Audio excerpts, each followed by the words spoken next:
afternoon we're going to be talking about benefits realization, and this somewhat wraps up a series of webinars that we've done in 2013 in the EPMO space. We started the year with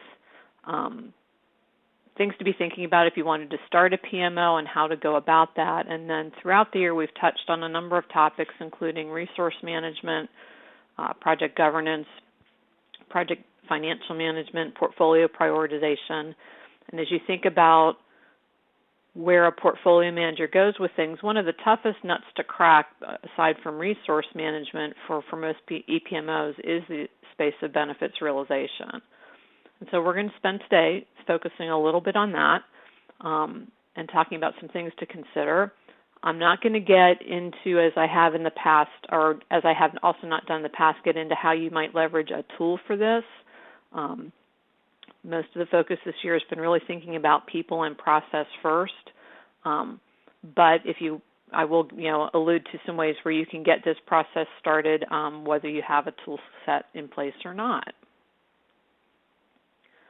So we're going to talk a little bit about a benefits realization framework, the different implementation approaches you can take, how you might want to mature the organization, and the role of the PMO in aiding and driving accountability, executive support, and adoption.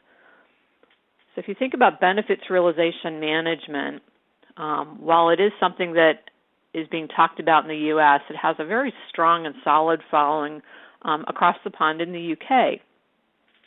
And it's very much grounded in identifying investment outcomes.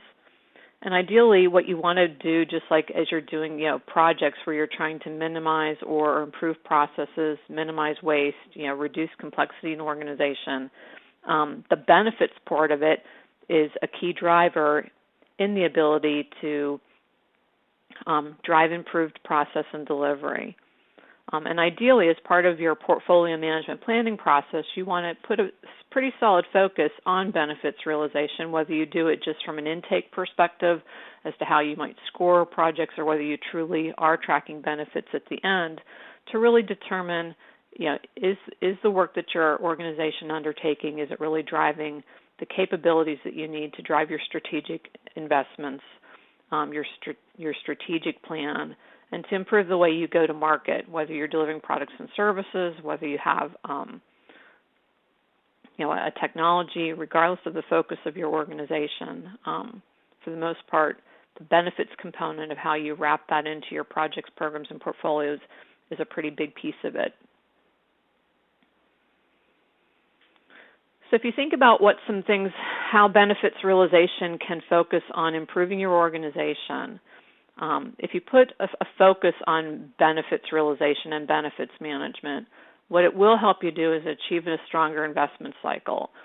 It provides a great set of filters, which you as an organization will want to make a determination as to what you want those to be initially and how you want to mature them, to kind of separate the noisy projects from the ones that really make sense to do.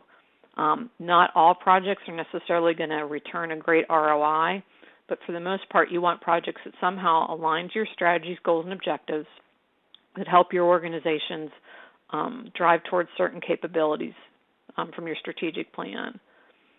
Some other areas that benefits realization also aids in the support of is the business case for your projects and programs. It also aids in the fundamental prioritization of those efforts. To the degree that you can link projects and programs to your strategic objectives, how you link your project and programs back to your business performance measures and the correlations that you can make to an organization's KPIs, as well as the investments that it's driving out of its strategic portfolio. It can also aid on building a performance culture. If you're trying to drive an organization where you want to have certain KPIs or business drivers kind of become part of the fabric of your organization, wrapping that into how you key up initiatives from a benefits perspective can be a great strategy. Typically, when you start going down the path of benefits realization, it'll also encourage more improved data capture. Initially, your organization may not be great on developing business cases, and we'll talk a little bit about the maturation process around that, but that it is a process. It is more of a marathon than a sprint. And so as you think about implementing a benefits framework for your organization, one of the key components and success factors of driving towards that is how you structure your business case, and then how you're going to put the support mechanisms in place to improve team member skills in building those business cases so that you get better projects coming into your pipeline. And then finally, and probably one of the biggest things that this can help do is it can really help rally an organization around the critical success factors around what they're trying to achieve. By being able to, tout an organization's wins and successes around certain projects that have delivered capabilities, and organizations that have said, yes, I was going to improve cycle time or reduce waste or increase ROI, and be able to actually tangibly measure that and then communicate that back to the organization is a great way to tie the whole thing together. So where does benefits realization fit into the building blocks of the PMO? It definitely starts with the strategic portion and strategic alignment, but as we go through our chat this morning, it does permeate throughout both the life cycle of the intake process, the life cycle of the delivery process, and then there's a definite big piece, post-implementation that the organization will want to determine how much rigor they want to put around that and how they're going to handle that. But predominantly, if you think about benefits in the PMOs, really start, it comes around the business strategy alignment, which is typically driven out of the C-level part of your organization. And then you want to embed that benefits framework as part of your project delivery methodology and processes. While the PM of a certain project may not necessarily be the owner of the benefits, the PMs of your projects definitely have to understand the benefits, because those are key in having them be successful in driving those project capabilities. So as you think about defining roles and responsibilities and who needs to do what from a benefits realization perspective, there's a lot of cross-pollination that occurs from where that project becomes an idea and how it then filters down to an actual initiative. So we're going to go back a little bit to the types of PMOs, and this was a topic that we discussed earlier in the year, and how benefits realization fits in to those types of PMOs. And there's a continuum as it relates to PMOs. PMOs often start what I would call a little bit on the greenfield side or the lighter side, where they're support organizations, and they provide project administrative support. They support the coaching, training, and certification of their project managers. They provide tools and templates. And then as PMOs mature, they get into more of a controlling type mode. And then as they get further up the maturity perspective, they become a little bit more directive, where they're actually directing the work, participating in the work. And as far as how organizations view PMOs and what they're looking for out of PMOs, 83% of organizations are looking for project reporting type services out of PMOs. And if you think about project reporting, this also includes how you would report benefits of a specific work effort. The next highest rated item is methodology, standards, and processes, and approximately 76% of organizations are looking for that out of their PMOs. The next item is cost controls and scheduling. And then finally, the last item was PM coaching, training, and certification. In most organizations, your business case development and benefits realization really starts to get legs and become mature as you're moving out of the controlling type of PMO into a directive PMO. Now, that doesn't mean that if you're new to the PMO space and you're standing up a PMO, or your PMO may not necessarily be super mature, that you cannot definitely start to introduce the concepts, ideas, and processes. But there are a lot of tangential ties between how projects are delivered, how projects are decked up, as well as how benefits are tracked at the end. And so you may want to keep some of that in mind as you're looking to how you want to stand up your PMO in the future. So a little bit about the portfolio planning process and where benefits realization really starts. It starts up at the top with business objectives. And again, these are typically defined at the C-level or upper management level and then cascaded down through an organization. And they're cascaded down through the concept of either strategies or capabilities. A lot of those strategies and capabilities, think of that as how you're going to get someplace. Your business objectives are a little bit about why your organization is there, why you're in business, why you do what you do. The strategies become a little bit more about how you're going to get there. And then the portfolio intake processes, which is where benefits realization really starts as far as being able to tick and tie things together, that becomes the what. It becomes what are you going to do to enable the strategies to then meet your business objectives. And so as you think about your portfolio intake process, you'll want to consider how you're going to capture this data, what data you want to capture, what types of measures you're going to use to determine whether a project or a program is worth doing or not, and then ultimately how you're going to ensure that those measures are tracked and supported through the life cycle of the project. And again, this all ties back to project and portfolio prioritization, which we discussed earlier, and then also has tenets into a lot of the other disciplines.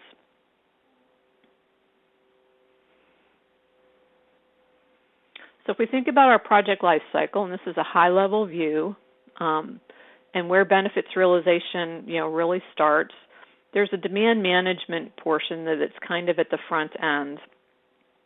And while you're capturing data in the form of a proposal or a business case or something of that nature, your benefits realization component really kicks in as you think about project selection. Because much of what you're going to be driving out of those proposals or business case components is based on the measures that you're going to define as to what makes a good investment for your organization to undertake and what may not be such a good investment. And then from there, as you go into project planning, along with planning the project, you want to also plan the benefits. And by planning the benefits, it's further documenting the benefits, just like you would further document requirements and refine those requirements. And then you also want to have components in your project plan that really describe, and tick and tie out what components of your project are going to deliver certain benefits and the timing around that. The other components that come into the planning piece are the organizational change management pieces, which we also talked about in an earlier discussion this year, and how you want to communicate to the organization the benefits of a given initiative and how a certain initiative may change the way an organization operates, goes to market, or achieves a certain product or service. And then as you get into the management part of the project, or the managing and controlling and executing part of the project life cycle, this is where you're also continuing to ensure that the benefits make sense. You're continuing to ensure that as the project matures in its planning processes, or sometimes hits some of those bumps in the road that may cause a change request, as you align those changes to the project, are the benefits that were decked up in the earlier phases, do they still make sense? Is the project still delivering value, or have things changed so much where it really warrants a revisit as to whether this certain initiative makes sense to continue forward with?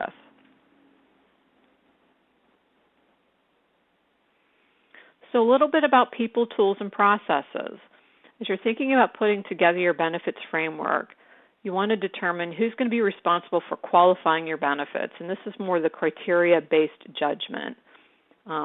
Typically these are the people that are defining the benefits, early on, and they're working back with a part of the organization that basically does a gut check on those benefits. You want to determine who's going to be responsible for defining and quantifying the measures of the benefits. So how are you going to measure your benefits? Are they all going to be financial? Are you going to support benefits that are aligned to strategy? Are you going to have certain projects, types of benefits, but you still allow the project to go forward and they may be less tangible? How are your benefits going to be documented and captured? Whether you have a project and portfolio management system in place or not, you'll want to have some way to be able to capture those benefits, both the ones that have direct financial returns and the ones that don't. And then, longer term, how do you retain those basically captured benefits and determine if they were realized at the end? How will benefits be monitored throughout the project lifecycle process? Does your organization have a gating process that projects go through where projects are basically defended in front of a board of executives or peers to determine if they still make sense and if all of the components that drive a successful project make sense? If you've got one of those in place, you'll want to incorporate the benefits component of that as well, because if the project is technically still being successful and you're meeting all of the project components of a given effort, you should also be meeting those benefit components. How will changes to project costs be evaluated against existing and defined benefits?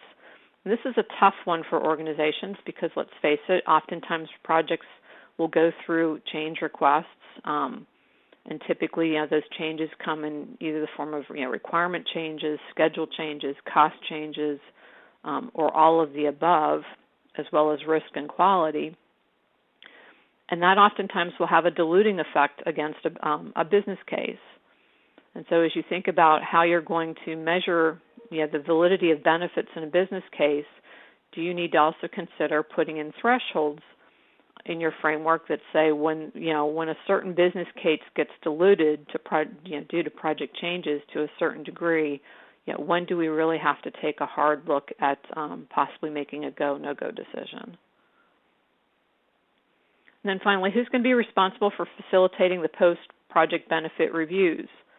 A lot of organizations struggle and put a lot of responsibility on project managers to probably get a little bit more involved in the benefits process than they necessarily should be. If you really think about it, your head project stakeholder, sponsor or executive sponsor, is really the person with the X on their forehead to own the benefits. The project manager, is like a conductor or a quarterback. They'll lead the team to success, but they're not necessarily the team owner. So that team owner is the one who's responsible for it, and typically your project manager is going to roll off onto another initiative once the project's done. So what does that process look like post-implementation, where typically that's when most benefits really start to be harvested? Who needs to be involved, and how are you going to get those people involved to determine if benefits have been realized after the fact?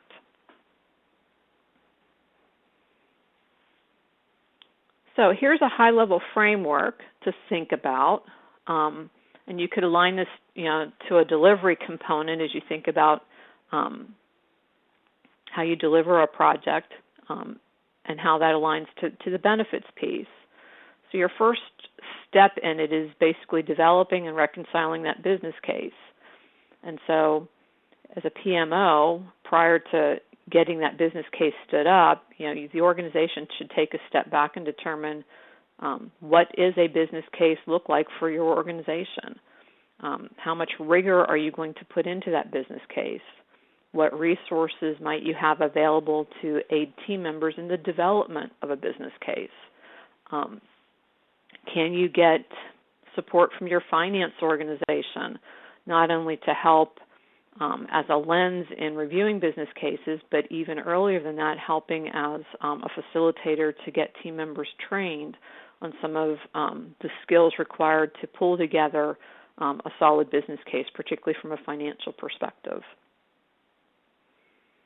You'll then want to determine how you want to secure benefit ownership. And again, I highlighted this briefly in the previous slide, but the project manager is not the owner of the benefits. Typically, it's somebody, high-level sponsor of the project. The project manager definitely needs to have an understanding of those benefits because they need to understand how, as the project matures and goes through the execution phases, how those benefits could be impacted by various decisions, whether those decisions are based on scope, quality, time, etc.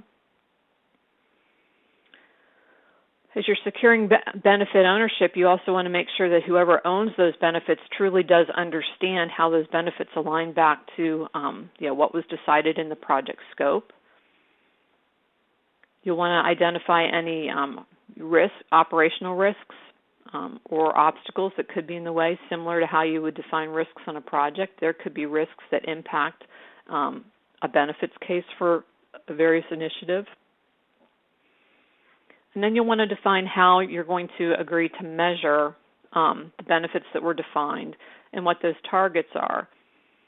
As a PMO leader, you can typically define some high-level targets and measures for the most part, but a lot of times different projects are going to have slightly different requirements, and so you may need to be able to kind of ebb and wand some of those targets and measuring approaches depending on the type of project, depending on the length and duration of the project, the depth and breadth of the benefits, and when those benefits could be achieved. Then similar to your project plan, you want to incorporate your benefit activities into your project plan. You don't want to run them outside of the project plan because then you start to lose focus as to how the benefits are being impacted. And you also want to incorporate it into your change management and communication activities. The organization always needs to understand from a project perspective what's in this for me, and that's not only based on the capabilities that are being delivered, but also the benefits. Just like in planning a project, you baseline the project typically before you start executing against it. You'll want to baseline your benefits as well. And these somewhat go hand in hand because your project is going to have a certain financial weighting in your organization. And as things change, whether it's resources, whether this be physical resources, human resources, or financial resources, those could either enhance or dilute that project benefit case. And then it's important that you determine how you're going to tie this all together and communicate changes to those baselines as you move forward, particularly to the sponsoring organization and the person or people that own the benefits at the end. As you look to implement your project, you need to keep in mind and account for how those benefits are going to be implemented as well. Sometimes benefits also come in the form and shape of process changes and so forth that will impact an organization downstream. So if you think of a project where maybe you're going to be doing automation of a process or a number of processes, and that automation is possibly going to result in the reduction of heads in your organization, what are the OCM activities that have to come as part of realizing those benefits, and how do you incorporate those activities into your project plan as well as account for them from a benefits perspective. As you get into the go live stage, and this is often a missed component, but a lot of organizations struggle that you put in an awesome solution, but really we tend to overlook or don't put as much emphasis on really monitoring the implementation and adoption of a new solution. And so if an organization doesn't adopt a new solution, you're not going to realize those benefits.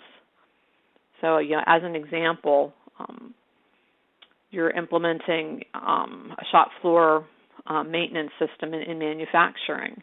And actually, this is a true story where a company in the Midwest is going through an SAP implementation, and they went through the whole process of getting that system in place, but the project team never really went back to check adoption. Well, as they started to build on the additional components of that system, it became abundantly apparent that the folks on the manufacturing floor had gone back to spreadsheets. And so they weren't using the system that was adopted, and consequently, because they weren't using the system that was implemented, it was causing problems of being able to implement the subsequent systems beyond that. And so it's really important that you've got components in your plan to really determine how you're going to measure the success of your implementation and adoption, because that will also impact your benefits. And at the end of the process, it goes around conducting your post-implementation review.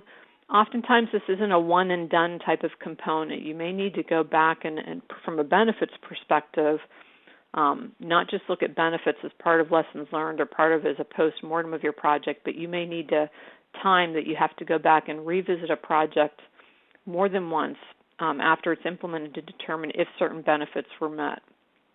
Oftentimes, benefits have timing as to when they can truly be what we would refer to as matured and harvested.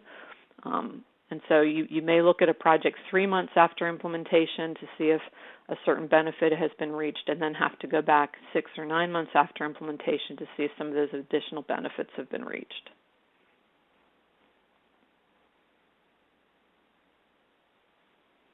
So a little bit about Business Case 101.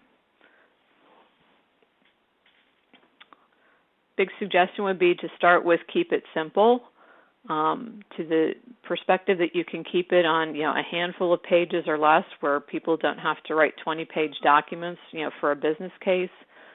One, you'll get better adoption as you introduce business cases into your organization, and secondly, you'll probably get better data around it. Oftentimes, you'll have some very creative people that might be able to weave a great story and so forth. But you'll want a way to be able to identify how team members identify those benefits, how team members determine what factors make a good business case, and you'll want to provide them some framework around that. As you think about business case development, this also ties into your estimating practices, so how you estimate projects and how much of a rough order of magnitude you apply on that, and how that rough order of magnitude gets honed in as a project matures. You'll want to determine those performance indicators, and then which financial measures are you going to use. They all come with their pluses and minuses, and this is where working back with a person in the finance part of your organization to get a solid understanding of how your finance organization looks at benefits can be a very helpful thing. They can also help you work through refining your business case documentation, and possibly even help with training the team members that are going to help create business cases. So a little review on some benefit measures that are commonly used, and this ties to both looking at benefits as well as prioritizing your portfolio. So you've got your financial measures, cost savings, cost avoidance, risk mitigation or avoidance. A benefit could be that you meet a certain compliance or regulatory requirement. While that benefit may not have financial value, more than likely, if you're meeting a regulatory requirement, it's then going to tie back to some form of cost or risk mitigation or avoidance. A benefit could be a competitive differentiation. Oftentimes that should have a financial measure tied to it, but there may be instances where there may not be a financial measure. There can also be market share, revenue growth. You may have strategic objectives that are tied to how your organization is going to drive innovation or change. And then also think about some of the softer things around organizational agility. Again, you may not be able to tie a direct financial measure to that, but if your organization can ultimately be more proactive rather than reactive, that will improve your performance in the marketplace.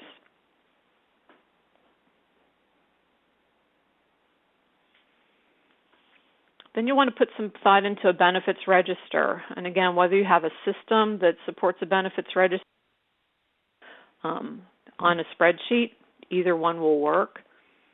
Some of the components that you want to keep in that benefits register so you can use it both to monitor and track your benefits, as well as potentially a way to approve or report on those benefits. Just think about an approved budget for a given project. What are the current project costs? What are some of the benefit categories that you're aligning or bucketing your benefits in?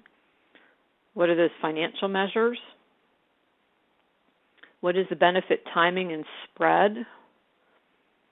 What are the review dates and timing? Again, you may only have to review a project once. Some projects may have to be reviewed numerous occasions and long after the project's been completed to determine if benefits have been met.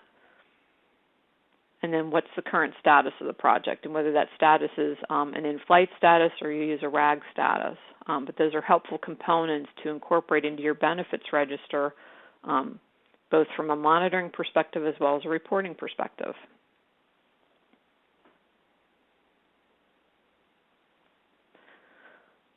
So a little bit about benefits and how your project life cycle gets impacted by them. So if you think about defining what you're going to do from a strategy perspective and then identifying your initiatives, looking at your existing initiatives, and then there's the prioritization process. And that's somewhat cyclical.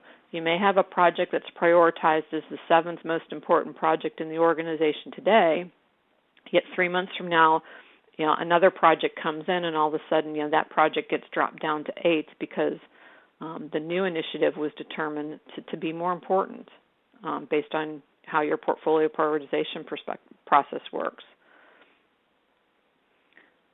You'll then look at how your cost and benefit estimates continue to change and grow. And while you're reviewing your cost estimates on a project, benefits are typically estimated as well. So as the project continues down its life cycle path, you need to also revisit if how the benefits were initially decked up, if those still make sense.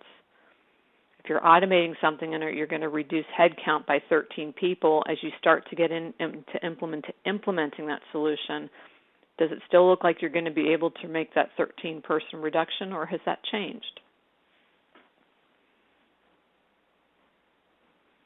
And this ties back to your organization's scoring process.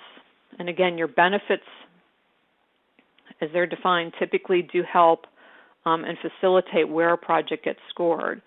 A project that has solid financial benefits that meet your certain ROI or financial measures typically will get scored possibly better than a project that maybe doesn't have great financial benefits but may have things that are not quite as tangible. And so as you think about that project scoring process, as those benefits change and so forth, that could impact how a project is scored.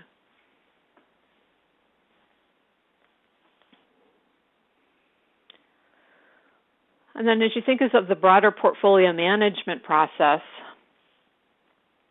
specifically you think about how you set up your project portfolio, the review and the prioritization process of that portfolio. You go through the analyzing component of the portfolio, but where a lot of companies sometimes forget to do updates to benefits is specifically around monitoring the changes to the portfolio and how particularly changes to the financial budget of a given initiative or initiatives have changed, and then how that impacts the benefits. And so often, times they really don't go back and rationalize those two components. And they're both pretty strategic to ensuring that benefits are ultimately realized in the end.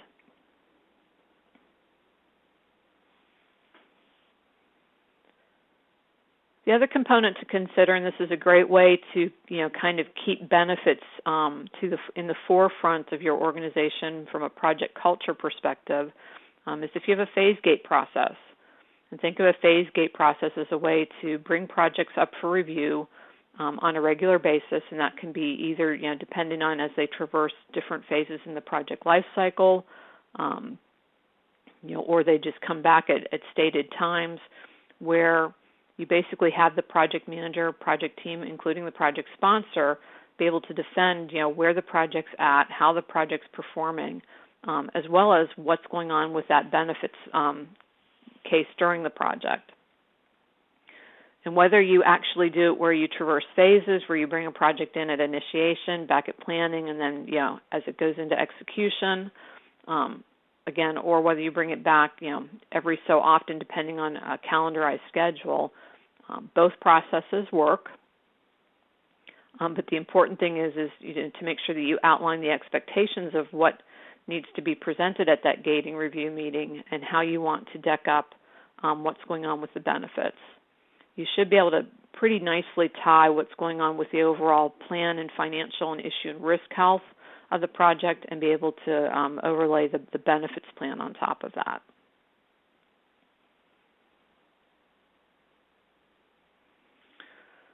Finally, as you look at some challenges that organizations have as it relates to getting a benefits process in place, probably one of the biggest challenges is maturing the business case and being able to get team members to develop business cases that really have some meat on them and can truly be quantified and qualified versus having a business case that just tells a great story but may not be very substantive. Organizations also are faced with a lot of changing priorities, goals, and objectives in a company. And this happens whether you're in a large organization, or small, but how your PMO can quickly adapt to those changing priorities and objectives, and then ensure that the projects that are in your portfolio are still meeting those and being able to provide a solid picture of which ones should be revisited based on those changing objectives. That's a great value-added service that a PMO can provide. Organizational changes are also another big stumbling block. You may have a project that started under one sponsor and that senior executive leaves or that senior executive retires, and so now you have somebody else who's going to be responsible for that initiative, and you have to get them up to speed to also owning those benefits. The other component is as you think about monitoring benefits after the fact and being able to do those review processes is coming up with a core group of individuals, and it doesn't necessarily need to be the same individuals as long as things are well documented, but who are the people that pick up the project after it's done and monitor those the maturation of those benefits after the fact. Oftentimes it's a PMO leader or a PMO analyst. Typically I've seen people from finance included in that process as well because they can also provide perspective around some of the operational changes that may have changed or operational changes that may have impacted a business case. And then the sponsor needs to be involved too. A lot of times organizations try to pull in those project managers in these post-reviews, and honestly, 3 to 6 months down the line, the project manager's on another assignment. And while they can possibly provide some context as to a certain change that may have occurred, their ability to provide value add on why benefits have been reached or not really resides with the sponsor. To the degree that you can provide consistent and reliable project governance, that is super helpful, particularly as PMOs are maturing. Their governance model tends to change and morph a lot, and this ties also back to how you mature your business case. So to the degree that you can keep those changes somewhat bundled and delivered in a sense that shows some organization, that can be really, really helpful. I've seen organizations where, as they're maturing their PMO, including how they, go after benefits, they're kind of trying to be all things to all people at once, and that can provide a very disconnected view of the world, and people tend to get pretty frustrated and confused as to what rule book they're playing by. So as you think about putting together a business, a